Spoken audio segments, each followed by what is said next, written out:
Hi everyone, welcome back to the Sare Building in Public series. In my intro episode, I talked about what I'm building, a Nigerian food grocery marketplace, and the tool I will be using. Today, we are diving into the first and the most important part, the backend of my entire app. Also, a little promo. My name is Sare, product engineer. My team and I develop, we design websites, we build web applications. So if you have an idea, contact me. Let's bring your idea to life.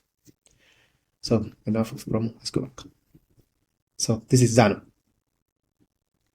So think of a database like a super organized library.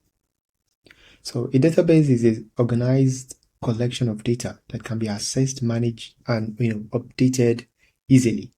Instead of using paper and pencil, computer use database management system to store, retrieve, and process data. Yeah. So let's use this for an example. We have a database table. It is a structure, used to store data within a database. Each table is designed to hold information about a specific, topic. So in here, we have rows and we have columns. So each rows contain a set of information about a single item. For example, like a customer, like a user now, each row contain the information. And a column, it represents a specific attribute or a piece of information. For example, the name, the email, the password. So that's the difference. No, attributes and information. So first, we have our users table. This is where we keep track of everyone who signs up, whether they are a customer, a vendor, or a rider. It takes, it is a master list of everyone on the app. So when you are signing up, we take up your name, your email, the role, whether you are trying to be a customer, or you are trying to be a vendor, or you're a rider, or you're part of the Sare team, you're an admin. Your phone number, your address. The next one we have the vendors table. This is where we store all the details of our restaurant, the vendors, the pharmacies, the stores. We keep track of their name, their description, their address, their location, and it is all and it is also linked to a user, so we know which vendor belongs to which person. Yeah.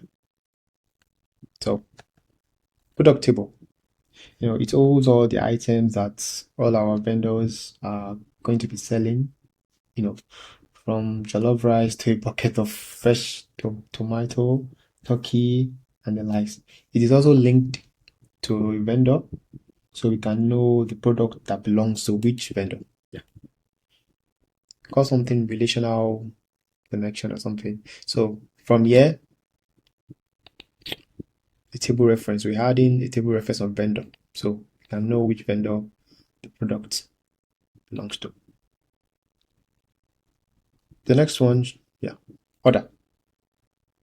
It is the most crucial part of our e-commerce web app. Yeah. Each time a customer, buys something, a new record is created here. It is the central hub that connects the customer to the product, the total cost and the status. If it is, status. If it is, the status. If it is pending, if it is assigned, if it is assigned to rider, if it is in transit, or if it has been delivered. So, and let me just try to rush things here. Yeah. And the rider. This is where we store specific details of our delivery agents. The status, if they are available, or probably they're on their way to deliver something, and they're also linked to a user's table, so we know the type of something, and also their location, their current location in real time.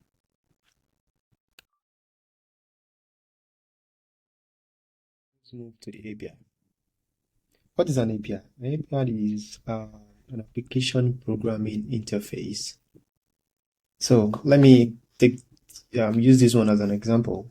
An API is like a waiter in a restaurant that takes your order, from the front end. You at the front end, you are requesting something, takes your order, then it takes you to the kitchen, which is the database, and brings back your food, which is the data. So, and I try to keep it well organized so I know. Authentication, which is for the sign up, the login, the automate. It's, each time you're trying to request something, if it is authenticated. So this one checks if you're part of our user or not. This API is used for logging in and signing up. Just to show you. So these are the details that will be collected while signing up.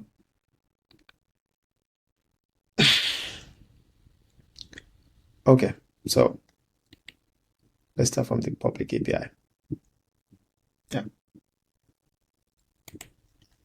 So this right here, they are 4 in number.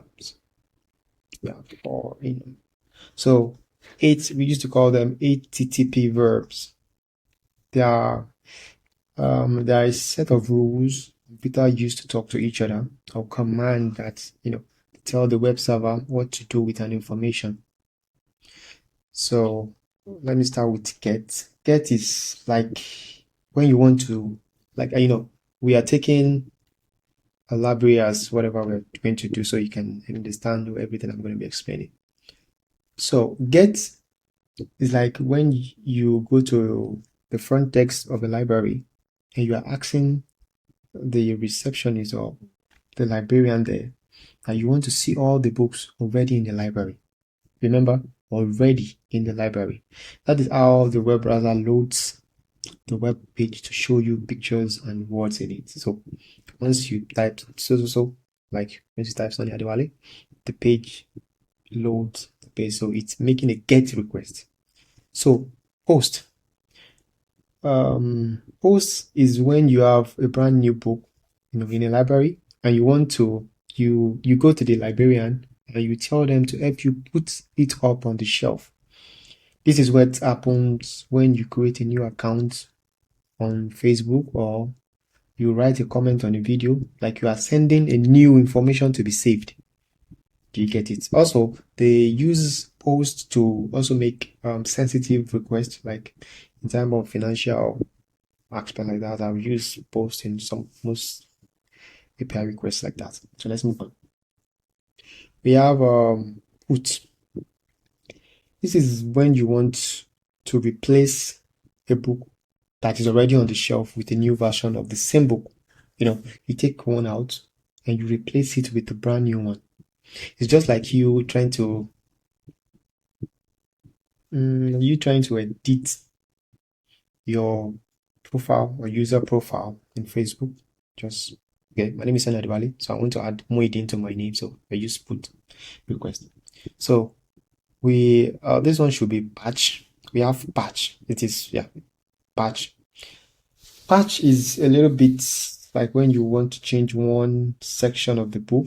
Maybe you want to change the cover of the book from black to blue, so you don't have to replace the entire book, just a little section. Put and patch is almost the same thing, but they have specific reasons. And the last one is delete.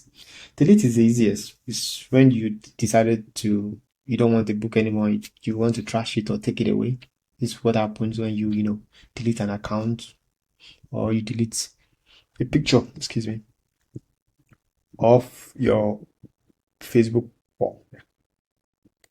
So we start with get vendor API. This endpoint's role is just to get a list of all the restaurants and the vendors on Sare and show. It's like going to our database and you tell the API to get all the vendors and restaurants on our database and to show. So the first thing you do is to query to bring everything. Please bring it. But when you are bringing, we are trying to filter.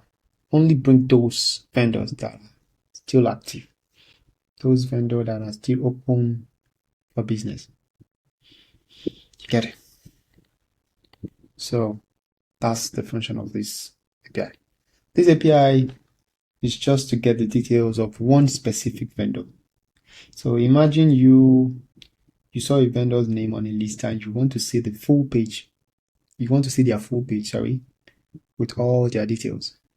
So you just need to add an input. Okay, so let me just explain an input.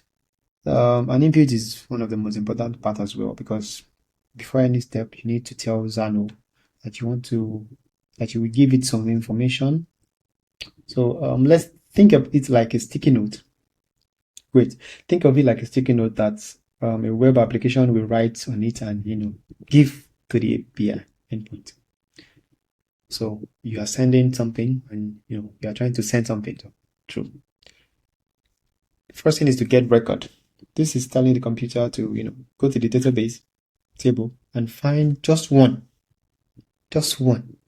single record with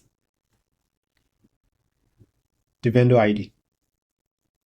The vendor ID that is written on the sticky note, and tell it to return it as a single record.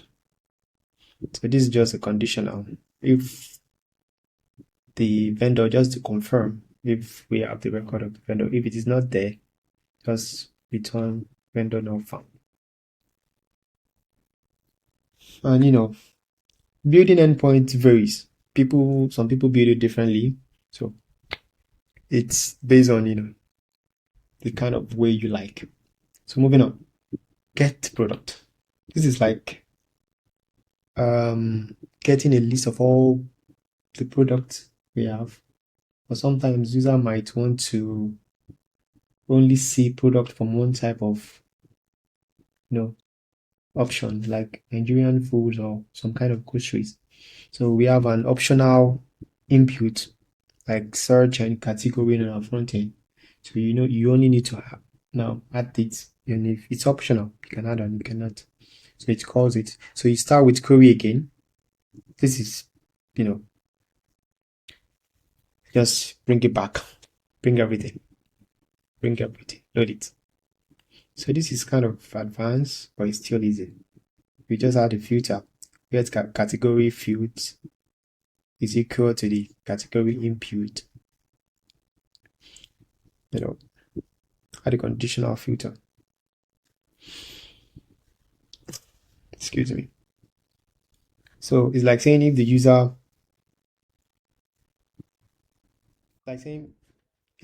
user gives a sticky note with the category on it, show me all the products that match. But if the sticky notes, the inputs are empty, show me all products.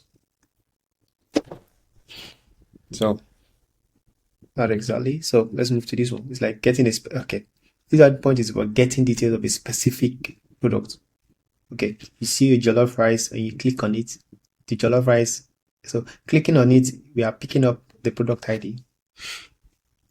So you're picking up the product ID and get the single record from the table and it returns the value. Okay, another conditional. If the product that you clicked on the front end is not available, you will get a return response like product not found. Probably a glitch, but it shouldn't be happening. So you can see with the grouping, some groups are authenticated, some are open, like it's a public group, anybody can access it. This is authenticated, run role based. Also, this is authenticated. Okay, I've touched this. Yeah, let's move to this. Okay. The first one, excuse me. First one is, okay. Create a new order based on the user's cat. I think I'm still not done with this. And over time, we will be, making amendments and changes to the database as we build, this is just to create it based on the user shopping cart. This will be a JSON from the front end that will contain the name, then the email, the details of the user. Also, the delivery address will be from the front end, like a checkout page from the front end. So all this and making an API request to Paystack. Yeah, I'm choosing Paystack. I decided to go Paystack over Flutter or Flow. Still don't know the reason about going with that. Then get. So after you've made several orders on our page and you want to, and you probably just go to the history. So this is for to get all the list of order that belongs to you, the login user. It's like asking the librarian to show me all the books that I've ever checked out or read. So it will show you all the orders that you made on Sare. Okay, this shows a specific details about one specific order. So it's like you clicking on it. Okay, so date I ordered for each other of rice. Oh, okay, I paid this amount and okay, this so amount. So it's like an API for that. Okay, this is still work in progress, but check out how it will be done, I think, at the last part of the web app. This is also for tracking. It is for getting the real-time location of the person delivering the order, so customer can see on the map, on the dashboard or for the user. So first we get the order details, and then we find the rider that is delivering it. Also, we will show the current location of the rider from the rider's table and return the order status and the rider's GPS location. So we have all the add-ons here, so we can see.